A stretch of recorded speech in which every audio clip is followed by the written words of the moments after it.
Welcome everyone to a new coffee break with me here, Heinrich on From Learning, the channel where I want to help you become successful in the first years of your career. And one from you, someone from the audience, sent me a slide deck of one of the largest companies in the world, of Amazon.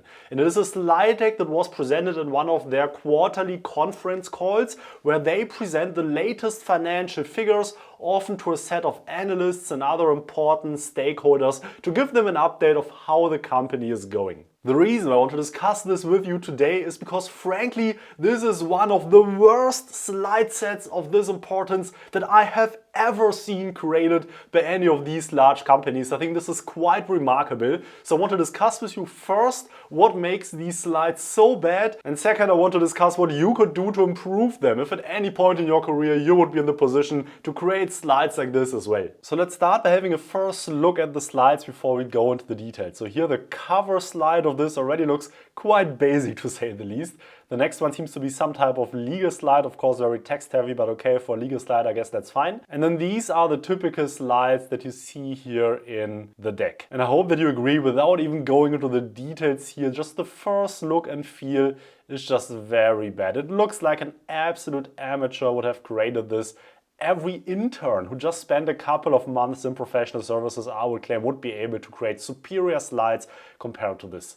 And now, before we look into the slides on detail, let me first stress one point which might actually be the most important point. So what do you want to accomplish in such a financial earnings call, where there are all these analysts, all these investors to whom you talk to, and you share with them the financial numbers? And this is exactly what's happened here. So just slide after slide, they're just sharing some random numbers. What would an investor likely think if the investor sees a slide like this? So the free cash flow, the available cash flow, seems to go significantly down over the last year or so. But there's no statement, no explanation, no rationale about this at all. The only comment is that there's a long-term goal to optimize free cash flow. What does this mean? How is this giving any confidence to investors at all? There's anyone at this company working who has some type of plan what needs to be done? What was even driving this decline in free cash flow, for instance? So all of these obvious questions are not answered at all. This is more or less just a data dump. It lacks any narrative, it lacks any storyline. If you want to learn more about what you can do to actually improve this for your slides, I created lots of videos on this in the past. Probably the entry point for this specific topic would be the videos on action titles that I created. I will link it somewhere above here for your reference. But now let's go a bit more into the details, really the composition of these slides. And let's just start here with the very first slide. And of course, many of the things that I discuss here on this slide are relevant to all the other slides as well.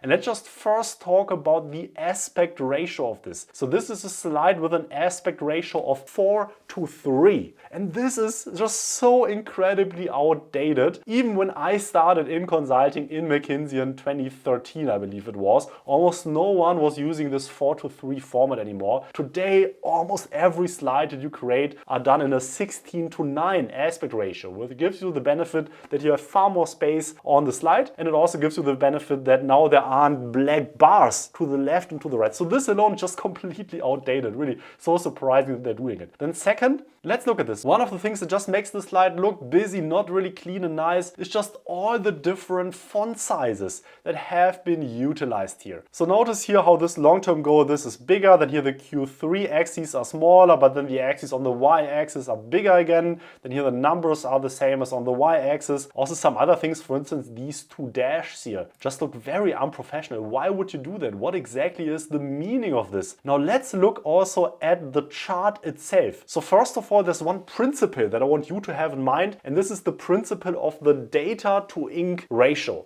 So just a very basic principle is that you always want to show as much data as possible with as little ink as possible. Ink referring to any lines that you are drawing on the page. And just a common thing that is just not necessary at all, especially if you have bar charts like this, just to have this additional y-axis. Why do you even need this y-axis? Just take it out, because then of course you have the numbers on top of the bars. This is at least what I would recommend you to do, to have numbers on top of the bars, because for whatever reason, these ladies and gentlemen at Amazon decided that they just include a number on the very first bar and the very last bar. Why is this the case? So what if now someone would want to know what here in Q2 2021 the trailing 12 months average was? Is the person supposed to now take out a ruler and somewhat try to understand based on the axis what number here for Q2 is the right one? In addition to this idea of data to ink ratio, why is there this weird light blue background here in this chart? What value is this adding? What is this saying? This just wastes ink, especially if you print out such a page on a black and white printer. Depending on the contrast setting of the printer, you might not be even able to just separate the bar from the background anymore because the background is colored as well. So just absolutely no need for doing that. Don't just randomly use background colors like this if it's not needed. Let's also just look at another inconsistency of this page. So let's look at negative numbers. Let's first look here at the axis. So here we see that this axis goes down to minus 40,000, actually here with this legend minus 40 million US dollar, I guess. But here now this is denoted as a million, whereas here the negative number is denoted with these two brackets, which is another way of denoting a negative number, which is a fine way. You can do that, though I would say not the most intuitive. I think not everyone understands this, but if you do it, then at least do it consistently throughout the chart. Why would you use the one annotation on the one hand side and then the other annotation at the other hand side? Just another smaller thing that I also talked about in some videos is the use of this dollar sign. That's always a bit of a problem. Maybe you could argue that well, for Amazon it's clear that this is US dollar, but let's at least acknowledge that there's so many dollars on the world. There are Canadian dollars, Australian dollar, Singapore dollar, Taiwanese dollar, and so on and so forth. And at least as far as I know, all of them use this dollar sign. So don't use this dollar sign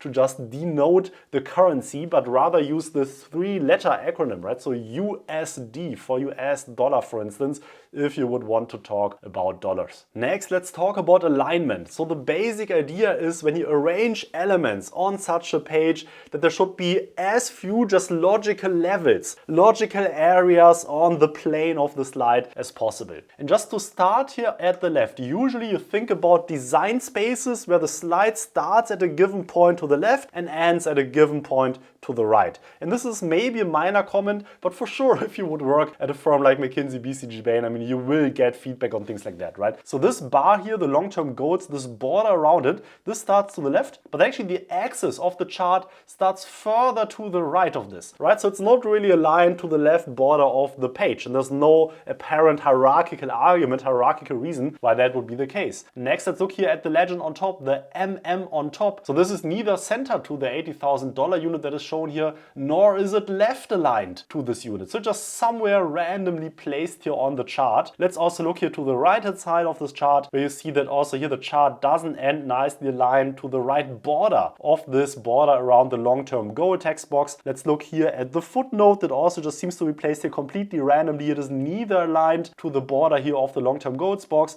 It is also not aligned to here the dollar sign, so it starts further to the right than this dollar sign. So it just looks completely random. And then last but not least, let's also talk about this turquoise box here that says down 171% year on year, I guess this means, which is also just randomly placed here, right? So it's not nicely centered. You would expect this to be centered. Let's now also briefly talk about the messaging of the page. We also briefly touched upon it in the beginning of the video. So first of all, I would always recommend you, I think this is what the professional standard is, to use the so-called action titles on slides. So not just writing free cash flow, but using an action title. But then even if you read this takeaway box, as you could call it here at the bottom, it says long-term goal, optimize free cash flows. Again, what does this mean? How do you know? So first of all, what is the long-term goal? Second of all, how do they optimize free cash flow? If I look at this, they're not optimizing free cash flow at all, right? Free cash flow seems to be going down like crazy. So if they have a goal in the future, what is the goal? And what are the tangible measures that they want to put forward? How can any analyst trust that they will succeed to do that based on this slide? I think that's a very big problem. Next, a slide like this where we talk about net sales. Again, just notice how this is just a data dump, just some numbers. Again, the most important important numbers are even missing here because it's not really appearing on the bars. But let's now notice that this turquoise bubble here on top, so here it says up 7% year on year, but then also up 9% FX adjusted. So FX is the foreign exchange rates. But now if I look at the numbers, are these now the adjusted numbers, so the FX adjusted numbers, or are these the non-FX adjusted numbers? And now there's even a footnote. Now I'm reading the footnote, but I'm not really getting this from the footnote. Now, of course, I cannot start doing the math, start calculating whether 116 over 108 rather corresponds to 7% or to 9%. To some I get to it, but of course this is just very unprofessional. The numbers not labeled correctly just leave so many questions when looking at this. Now let's look at a slide like this. So I think of course many things already commented on are apparent here as well.